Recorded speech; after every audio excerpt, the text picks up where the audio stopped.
papat, telu, loro, siji, tutup lawange.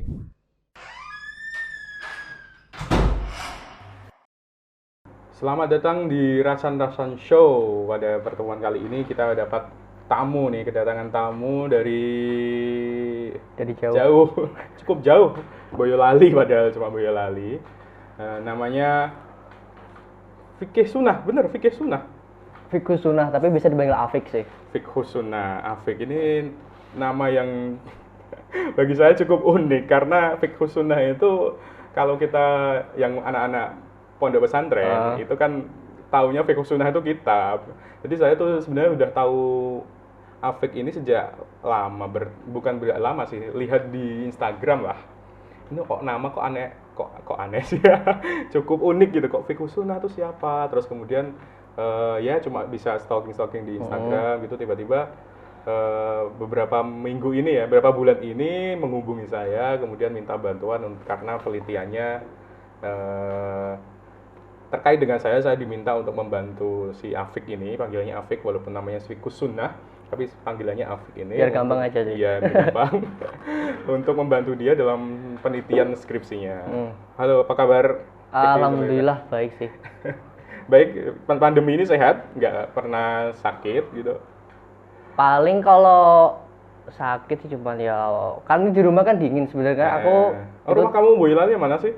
Bagian kalau tahu Musuh itu di bawah Merapi kan. Itu lumayan kaki gunung kan dingin. Kamu desa jadi ya?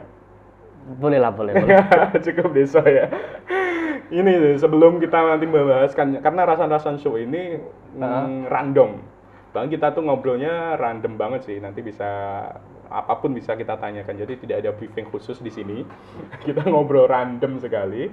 Mumpung ada Fikih Sunnah tadi main ke tempat saya, kemudian saya minta untuk ya kita ngobrol sedikit lah gitu. Oke, Fik. Pertama, saya pengen tahu kenapa kok dinamakan Fikhus Sunnah? Ada sejarahnya nggak sih orang tua kamu menamakan Fikhus Sunnah tuh gimana sih? Apa ya? Diceritain nggak sama orang tuamu? Kalau saya namakan kamu Fikhus Sunnah biar kamu jadi ahli fikih. Kalau boleh info sedikit, Fikhus Sunnah itu kitab fikih ya. Betul. Setelah kitab karya salah satu ulama terbaik di dunia yang sekarang banyak dipakai oleh pesantren-pesantren, lembaga pendidikan itu dalam mengkaji kajian fikih ya. Ini gimana ini ceritanya? Gak bisa dinamakan Fikhus Sunnah. Banyak bener yang tanya kayak gini. Terus sebenarnya kalau aku mau jawab juga agak bingung, kayak Abi sama Om itu kayak gak terlalu eksplisit jelasin ya. Cuman kalau aku pernah nanya, kok nama aku kayak gini tuh gimana, kenapa? Terus ya paling Abi jawabnya karena emang Abi tuh pengen kamu paham sunnah gitu kan. Kalau nama panjang kan Muhammad Fikhus Sunnah Al-Khairon. Jadi paham sunnah yang baik. Cuman karena mungkin terinspirasi dari kitab, ya Fikhus Sunnah aja gitu. Tapi bapak kamu juga dulu mondok? Iya benar. Jadi memang mungkin salah satu kitab. Apa mungkin karena Abi ngefans sama Said Sabiq gitu ya? Iya mungkin juga. Jadi akhirnya dinamakan Fikhus Sunnah. Wah, anak saya akan saya jadikan namanya dengan nama kitab. Amin. Semoga bisa menjadi ahli fikih beneran gitu. Tapi kok saya mikirnya, oh ini Fikhus Sunnah, nanti kuliahnya pasti akan di bidang fikih. Tapi ternyata tidak. Malah setelah kita ngobrol, karena beberapa bulan ini kita cukup sering ketemu, ternyata kuliahnya di bidang ilmu falak dan astronomi. Bener ya, Fik? Betul. Itu gimana ceritanya? Kalau aku sih mikirnya, wah nanti saya setelah lulus SMA akan kuliah di fikih, di bidang fikih karena namanya sudah Fikhus Sunnah. Itu gimana ini? Kenapa kok kamu nggak milih kuliah di fikih, di bidang fikih? Karena namamu sudah fikih. Kok tiba-tiba nyantol di mana ini, di ilmu falak dan astronomi? Ceritanya gimana tuh? Jadi sebenarnya kalau sejurusan dari itu ilmu falak pun masih terkait sama fikih ya, karena kita mempelajari cabangnya. Kalau yang belum tahu aja, ilmu falak itu cabang astronomi, cuman kita ada apa bahasanya? Kombinasi lah antara ilmu agama sama ilmu sains gitu. Jadi ya balance lah antara 50% kita belajar matematika, fisika, di samping itu kita juga belajar kayak hukum, terus fikih itu gimana. Cuman ya relate aja gitu. Iya, kenapa? Kamu milih itu gimana dulu tuh? Kalau aku milih ini loh, aku tuh selama hidupku yang saya kenal, yang aku kenal, itu ada cuma dua orang yang kuliah di bidang ilmu falak dan astronomi ini. Ya satunya kakak kelas kamu si Kostulani dan kemudian kamu. Setelah itu saya tidak punya teman lagi yang di bidang ilmu falak dan astronomi itu. Itu gimana kan alumni juga nggak banyak yang di situ ya? Bicara alumni dulu ya Mas ya. Kalau alumni itu sebenarnya ada 3. Mas Kustolani, aku sebenarnya ada satu lagi. Itu angkatan Mas Kustolani kan. Oh ada juga yang cuman beliau kan almarhum tahun 2015. Oh ya, innalillah. Gitu. Kita doakan juga untuk keluarga Husnuddin ya. Gimana itu? Tiba-tiba kok apa gara-gara Kustolani juga kamu masuk? Nggak tahu malah kalau Mas Kustolani itu aku kan masuk terus Mas Kustol itu lulus gitu. Aku nggak kenal. Jadi nggak kenal secara langsung ya. Secara langsung ini siapa gitu. Cuman aku tertarik ilmu falak itu karena dulu pernah searching karena emang proses dari aku sebelum lulus sampai kan biasa sih kalau SMA kelas 3 itu kan nyari-nyari kuliah. Terus pengen ini pengen itu. Sebenarnya prosesku ke falak itu juga agak panjang sih sebenarnya. Aku jangan-jangan nggak pengen ke Falang ya tiba-tiba keterima nih Falang ya udah di situ aja. Gimana tuh? Aku tuh tahu falak itu di tengah-tengah. Berarti pertama itu aku kayak interest aku sebenarnya itu bukan falak pertama. Pertama aku lebih suka ke bahasa Inggris. Pertama emang aku dulu pernah ngambil kayak daftar ke sastra Inggris, cuman akhirnya ya emang belum beruntung lah. Terus akhirnya ada kesempatan lagi, aku tanya-tanya, searching tanya ke orang tua juga, aku enaknya masuk kemana, karena emang orang tua tuh nggak boleh jauh-jauh, kasih pilihan tuh mau Jogja apa Semarang gitu. Akhirnya aku nyari Semarang, terus aku lihat Semarang tuh ada ilmu falak itu apa sih gitu. Aku kan kepo, karena emang aku dari dulu emang juga suka matematika, dan aku searching juga falak itu kan kalau di bahasa Indonesia kan astronomi. Oke, jadi agak relate lah. Akhirnya masuklah di situ. Oh, ada relate-nya ke ya sedikit matematikanya gitu. Ya, meskipun emang matematika nggak menyeluruh sih, ada fikihnya juga, ada. Iya kan basic kamu di SMA kan juga di keagamaan gitu ya. Iya, betul. Keagamaan, agak suka matematika. For your information, ini katanya murid kesayangan Ustazah Aminah. Matematika yang di sekolah di MAPK Solo pasti tahu Ustazah Aminah. Jadi ini salah satu murid kesayangannya Ustazah Aminah. Kalau mungkin Ustazah Aminah lihat, halo Ustazah. Iya betul sekali. Oh jadi gitu ya ceritanya. Ya memang nggak tiba-tiba kamu milih ilmu falak. Oh dari awal saya kelas 1 sudah milih ilmu falak. Enggak malah nggak tahu apa gitu falak, kan baru tahu tuh pas emang mau daftar kuliah nyari apa, ketemu ilmu falak. Nyesel nggak kuliah di ilmu falak? Sebenarnya nyesel apa enggak ya? Nyesel nggak? Karena aku kan lihat kan beberapa bulan ini, karena saya juga beberapa bulan ini diserai sebuah tanggung jawab untuk ngelola lab astronomi dan ilmu falak kan. Ya saya yang ngerasa, aduh ini kuliah kayak belajar kayak gini ribet amat sih, apalagi yang kuliah di bidang kayak gini juga pasti ribet nih. Ini gimana nih? Kamu nyesel nggak kuliah di ilmu falak? Nyesel. Tapi nyeselnya gini, karena aku emang falak itu baru ya.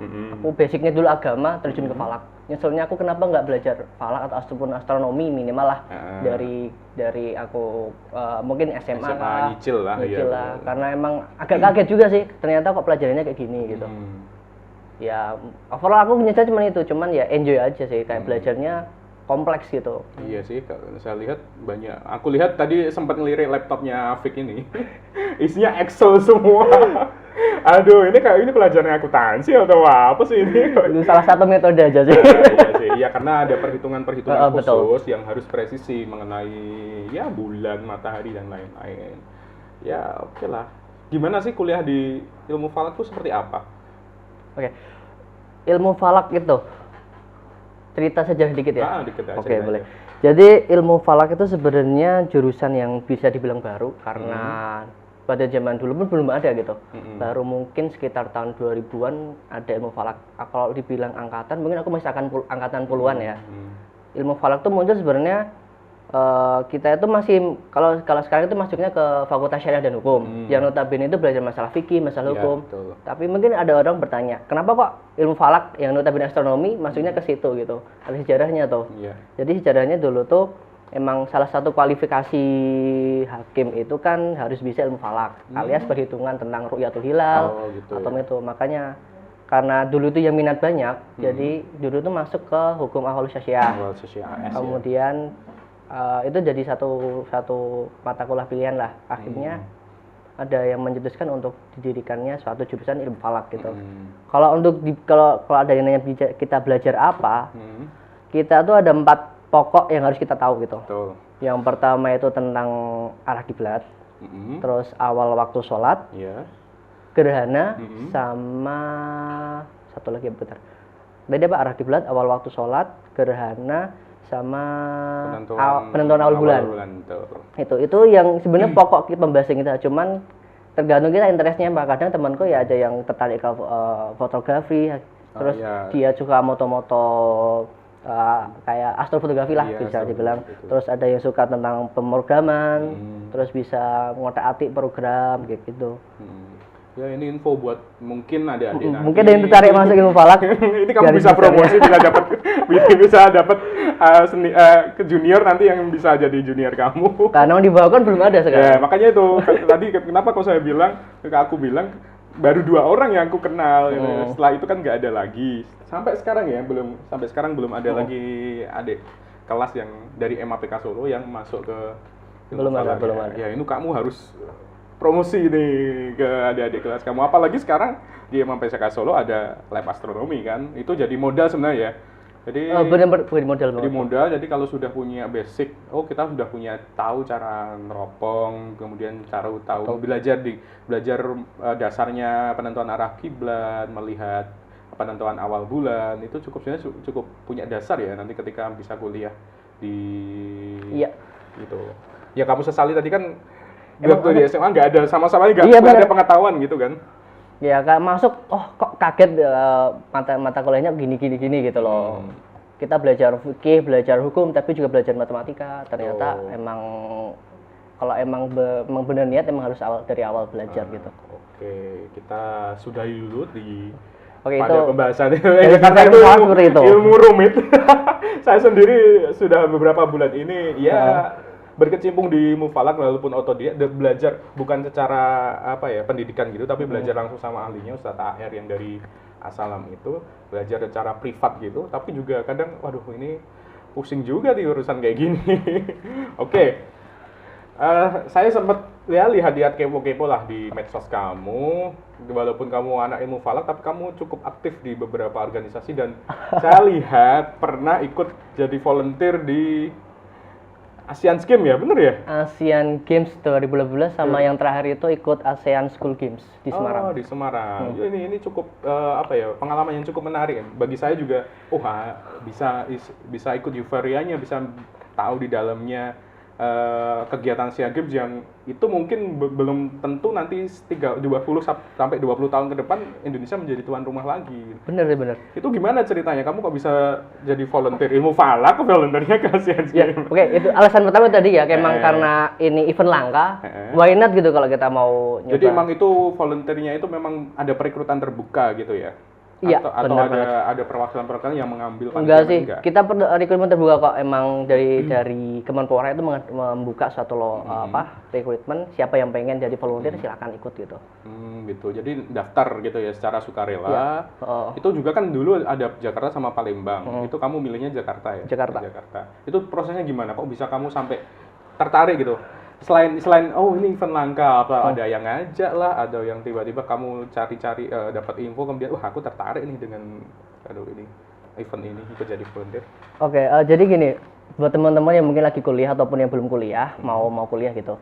Jadi kuliah tuh bukan cuman belajar, bukan cuma kalian di kelas, tapi kalian harus cari pengalaman lain gitu. Misal ikut organisasi, ikut volunteer.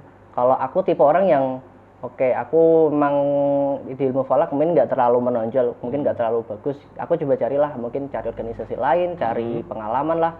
Dan itu tahun 2007, kan 2009 Asian Games 2000 berapa ya? 2018 ya? 2018. 2017 itu aku udah tahu kalau ada rekrutmen ini itu gitu. Cuman aku baru ikut yang mungkin Asian Games itu sebenarnya itu ada empat pertandingan. Yang dua itu sebelum acara itu udah buka volunteer. Cuman aku belum sempat daftar. Yang dua itu yang main, yang buat Asian School Games dan Asian Para Games. Iya, betul. Dan itu sebenarnya aku tertarik itu karena satu emang udah booming kan Indonesia mau ada Asian Games. Pengen lah kalau semuanya dibuka volunteer itu ikut gitu. Event langka gitu. Seleksinya gimana? Kalau seleksi kemarin Yang pertama ya pasti berkas lah ya. Berkas dikirim, mungkin kayak berkasnya ya macam-macam sih. Agak ribet juga tuh ngurus, kayak ada SKCK lah, apalah itu berkas diurus, kemudian berkas kalau lolos kita ke psikotes. Jadi aku dulu tuh sering bolak-balik ke Jakarta gitu. Betul. Setelah itu apa aja? Seleksinya tuh apa aja? Oke, pertama berdasarkan berkas, habis itu psikotes wawancara. Setelah psikotes wawancara, kayaknya udah baru habis itu pengumuman, habis itu pelatihan gitu, pelatihan. Jadi sering kalau dihitung-hitung lebih dari 5 kali aku ke Jakarta itu. Semarang Jakarta. Jadi itu volunteernya itu ada berbagai bidang gitu atau kamu volunteer nanti ditaruh di mana? Atau memang ada bidang-bidangnya volunteer mungkin nanti ada yang bidang apa? Angkat barang atau bidang apa? Iya, itu ada sih, ada. Itu ada. Emang ada bidangnya apa aja itu? Oke, kalau untuk bidang kemarin tuh banyak ya. Ya, tapi secara besar dibagi 3. Buat yang pertamanya tuh NOC itu yang mendampingi atlet. Terus di atasnya tuh ada yang kayak untuk mendampingi tamu-tamu penting. Terus yang ketiga itu yang LO LO lapangan. Aku termasuk license officer yang itu. Gitu. Karena emang kalau kualifikasi NOC sama yang di atasnya itu harus lulus dulu kan. Karena aku masih kemarin tuh 2018 mahasiswa semester berapa ya? Mahasiswa ya? Iya, masih berapa tahun tuh. Kuliahnya 2 tahun deh. Ketemu siapa aja kamu waktu itu? Atlet mana aja? Atau kamu tapi kamu jadi LO jadi posisinya? Ya, LO pun dibagi-bagi macam-macam loh. Masih dibagi lagi. Kalau aku kemarin tuh ke accreditation department. Terus accreditation itu tugasnya tuh kayak kalau kamu ada orang masuk, kamu harus data siapa aja yang boleh masuk, siapa yang enggak. Itu tugas kita. Dan kemarin tuh aku kesempatan banget karena aku sebenarnya nggak terlalu ngeh itu apa accreditation karena emang asal milih jujur ya dulu. Tapi ternyata asik juga karena di situ kita kenal sama banyak atlet yang masuk itu siapa, kita bisa tahu. Kadang juga sempat kemarin itu pas opening Asian Games yang di GBK. Kamu di sana tuh? Waduh, bener. Itu aku aja lihat merinding loh baru dari video. Iya.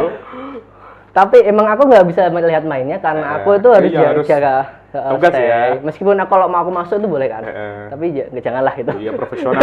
Ini tugasku ini nih gitu. Cuman luckily meskipun aku nggak bisa lihat main eventnya, aku di situ tuh udah ketemu para artis sebelum masuk gitu. Betul. Karena aku nggak tahu kan, pertama itu pas pembagian jatah tugas, aku disuruh jaga di gate, kan bahasanya gate, pintu masuk itu gate. Gate berapa? Gate berapa kan ada di stadion itu ada gate 1, gate 2, gate 3 gitu. Aku lupa spesifikasi gate apa, tapi gate itu nggak tahu itu nggak ada kejelasan gate apa. Pokoknya cuma huruf, kalau nggak salah gate O gitu.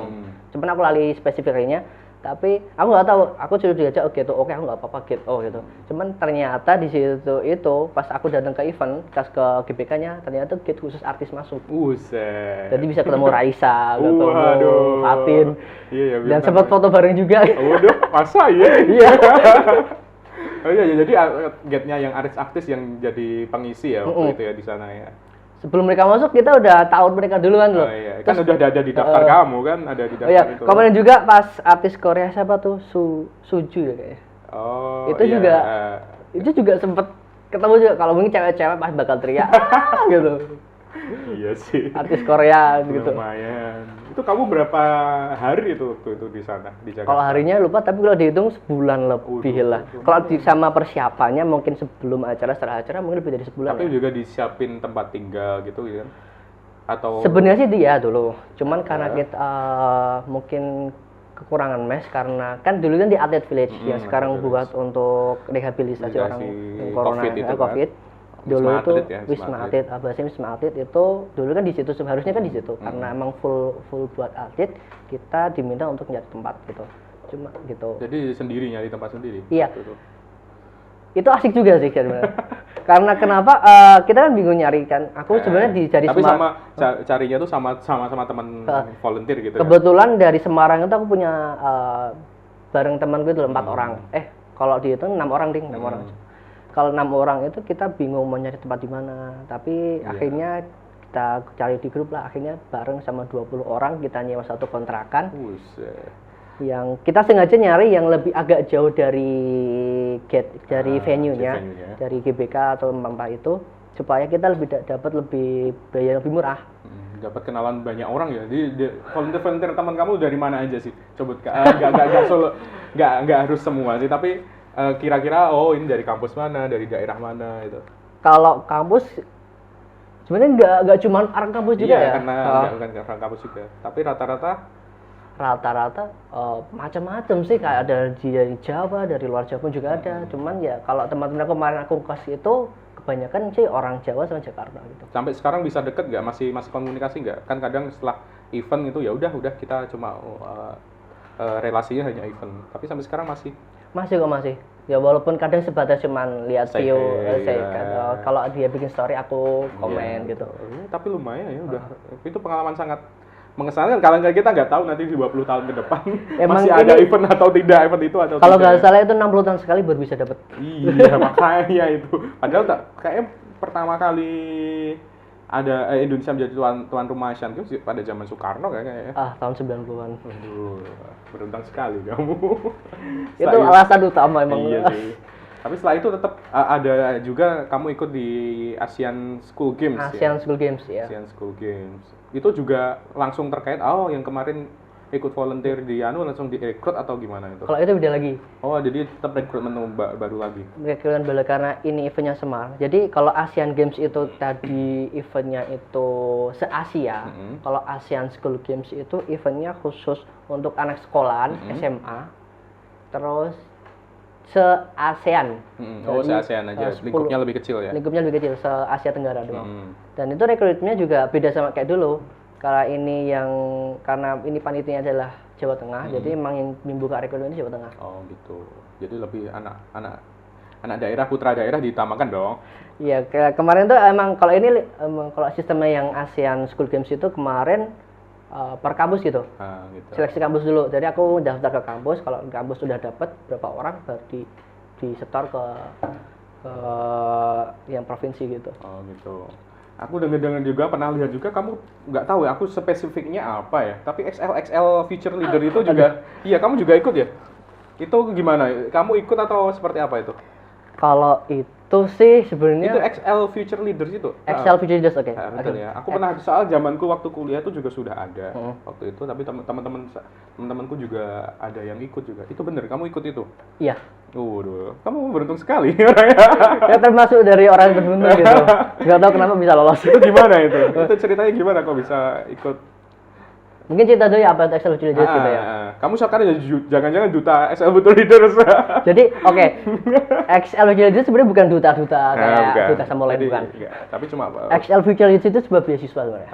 Beasiswa. Terus gimana? Beasiswa beasiswa yang yang benefitnya itu kita dilatih buat soft skill sama kita semacam leadership terus selama 2 tahun, intensif 2 tahun. Jadi, 2 tahun? Iya. Jadi nanti kayak semacam Wiswan Jarum kayak itu nggak sih? Iya. Jadi lebih banyak pengembangan diri ya jadinya. Bedanya kalau sama itu tuh kita lebih banyak pengembangan dirinya, kayak kita kalau di Excel itu kita punya workshop rutin 2 bulan sekali, kalau di itu ada 10 workshop. Terus di workshop itu kayak kita diajar cara presentasi yang baik, terus cara gimana komunikasi, gimana tentang entrepreneurship juga. Pokoknya itu benar-benar out of aku yang dulu gitu. Benar-benar kaget karena sesuatu yang baru ya gitu ya. Iya, karena kemarin tuh aku sebenarnya jujur iseng-iseng aja kan daftar, karena emang aku suka nyari info-info kayak gitu. Terus Excel Future Leaders nih buka pendaftaran, tapi aku nggak tahu sebenarnya Excel Future Leaders apa. Yang aku tahu itu cuma beasiswa gitu, cuman nggak tahu isinya apa.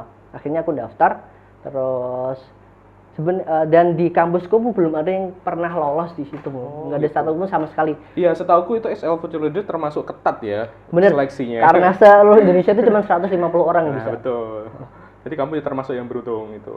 Ya alhamdulillah. Ya.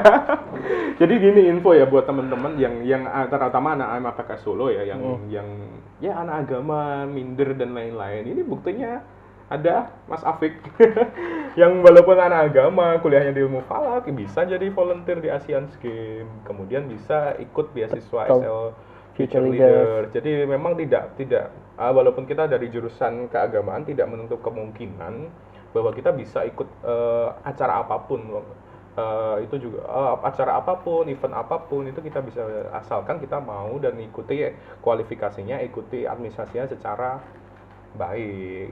Itu ini kembali ke kamu ya. Itu biasanya kayak gitu ada faktor-faktor yang mendukung nggak sih bisa keterima, misalnya kamu aktif di organisasi atau kamu punya prestasi apa itu yang mungkin ini bisa jadi bekal ke adik-adik kelas, ke teman-teman. Sebenarnya apakah kita juga cuma mahasiswa kupu-kupu tiba-tiba daftar beasiswa XL Future Leaders bisa langsung keterima, kita kemudian biasa aja nggak ngapa-ngapain kemudian daftar volunteer langsung keterima, kan nggak juga kan ada seksi berkas dan dilihat kamu CV-nya seperti apa, kamu orang dilihat kamu seperti apa gitu kan juga kan. Iya, kalau gini ya, mungkin aku balik ke masa dulu MA dulu ya. Sebenarnya apapun yang kamu lakukan di asrama, apa yang lakukan di zaman kalian sekolah menengah, SD, MA, itu bisa kalian bawa ke masa-masa kuliah gitu loh. Kalau dulu aku pas masa mungkin di asrama, mungkin aku lebih suka, yang aku suka adalah di PK kan ada APPK gitu loh. Aku emang bener-bener serius di situ gitu loh. Dan bisa aku bawa bekal ke kuliah. Meskipun nggak terlalu aktif juga, aku nggak semuanya ikut kayak harus ikut BEM, harus ikut. Cuman aku ikut beberapa yang kira-kira sesuai sama passion aku. Dan bisa fokus ya. Bisa fokus dan emang aku bisa sungguh-sungguh di situ gitu loh. Pokoknya apapun yang dilakukan harus sungguh-sungguh dan niat juga, karena nggak bisa kalau kalian malas-malesan kalau tiba-tiba bangun-bangun dapat beasiswa kan nggak bisa gitu juga, nggak kan? mungkin. Jadi gitu, jadi kita memang bahasanya sih kayak personal branding ya gitu, kita harus menyiapkan kita tuh mau kemana sih, kita persiapkan diri dulu gitu ya. Oke. Banyak ilmu yang kita dapat. Walaupun badannya kecil, karena saya besar ya terlihat kecil Mas Afik ini. Tapi pengalamannya dan ilmunya cukup banyak. Nanti bisa ngomongin lah kalau pengen ke lihat-lihat Mas Afik nanti di Instagramnya dihubungin. Sok mangga. Nanti di-tag nggak nih? Enggak lah. Biar nyari sendiri. Oke. Ya, ini terakhir nih, Vic. Di Yep. era pandemi ini, kamu kan masih kuliah di skripsi ini, dan sekarang masih pandemi. Ini gimana nih? Kamu proses pengerjaanmu seperti apa? Apakah ada memang pandemi ini cukup menyusahkan atau memang ada kendala-kendala yang kamu rasakan ketika pandemi ini? Apalagi sekarang semua full daring ya. Yep. Kalau aku lihatnya misalnya kalau yang jurusan-jurusan yang cenderung non praktikal itu kan sebenarnya lebih gampang, bukan lebih gampang sih, bisa untuk dilakukan. Ini kan kamu jurusan kamu termasuk yang praktikal gitu, butuh konsultasi yang lebih praktikal ke dosen dan lain-lain. Ini cukup menyusahkan enggak? Atau menurut kamu karena sekarang udah ada teknologi lah, udah ada YouTube, udah apa, ini lebih gampang lagi sekarang gitu? Gimana? Emang bener sih kata orang kalau 2020 itu tahun yang berat gitu. Curhat nih. Iya sih. Iya, apalagi kan belum lulus kayak gini, posisi belum lulus gini ya. Ini berdasarkan pengalaman gue aja. Emang bener berat. Karena itu di sini itu kita harus dipacu sama adaptasi, benar-benar adaptasi yang sebelumnya kita nggak jarang-jarang daring lah, sosial pun kita ketemu sama orang harus dibatasi, dan skripsi pun juga gitu. Aku planning skripsi itu emang udah dari akhir tahun malah. Emang proses nyari judul itu nggak gampang. Aku dapat judul itu bulan Maret, ya walaupun aku udah nyari itu udah lama. Mungkin aku ketika udah semester 3-4 itu udah kepikiran aku pengen bahas apa gitu. Tapi ternyata emang takdir ya ini. Takdirnya. Dapat judul itu Maret aku ngajuin. Oke, clear nih bab 1. Tiba-tiba udah mau mulai bab 2, 3 corona datang gitu. Covid datang. Dan itu merusak planningku gitu. Iya sih, betul. Tapi emang di sini harus dibikin adaptasi sih. Kalian harus bisa memanfaatkan sesuatu yang emang sebelumnya belum ada, misal tentang kalian harus daring lah, itu dimanfaatkan dengan benar supaya emang planning dari awal kalian itu nggak sia-sia gitu. Kayak aku ternyata emang mundur beberapa bulan baru bisa mulai sekarang. Ya walaupun aku masih mensyukuri karena aku masih bisa lanjut gitu. Nggak harus ngubah judul lah, nggak harus gimana. Ya, itulah ya, kita masa ini serba susah. Jadi memang perlu banyak adaptasi, perlu banyak perubahan diri dan ini udah fokus. Ini terakhir sedikit kita bahas. Kemarin saya dampingin Afik ini penelitian S1-nya. Dan saya cukup kaget karena penelitiannya jam 1 malam selama 4 hari berturut-turut. Aduh, ini kuliah kok susah sekali gitu. Jam 1 malam lihat bulan, ini pergerakan bulan seperti apa, ini apa, aduh gitu. Ini ya menyenangkan, saya ikut Afik penelitiannya cukup menyenangkan karena bisa lihat bulan secara langsung melalui teropong dan takjub juga ternyata ciptaan Allah sungguh luar biasa. Bahkan kemarin saya waktu lihat bulan purnama itu lewat teropong yang kita miliki itu, mata saya tuh kayak nggak mau lepas gitu lihat, aduh gimana, ternyata lihat bulan secara langsung lebih deket lagi tuh ternyata lebih luar biasa. Ini gimana nih, ternyata bisa belajar ilmu falak, ternyata bisa mendekatkan diri kepada Tuhan kita ya ternyata. Itu salah satu manfaat masuk ilmu falak, bisa tadabbur alam. Tadabbur alam. Ya kan, apalagi tadi ada juga fotografi, astrofotografi. Itu juga ternyata memanjakan mata, cukup memanjakan mata. Oke, terima kasih Afik atas kedatangannya. Saya sangat senang kali bisa ngobrol sama Afik. Walaupun sudah beberapa kali ketemu, tapi kita nggak pernah ngobrol secara dalam seperti ini. Terima kasih Fik atas sama-sama. Nanti mungkin kita bisa sambung lagi dengan ada part 2-nya nih. Oh, mungkin nanti ada tiba-tiba ada fenomena astronomi apa, kita butuh pandangan tentang ahli astronomi. Nanti kita masih belum expert kok. Kita bisa undang ke sini. Kita mungkin ada UFO yang nabrak apa gitu kan, bisa nanti. Oh, ini apa sih ini sebenarnya? Iya. Ya, terima kasih Fik atas kedatangan. Sama-sama.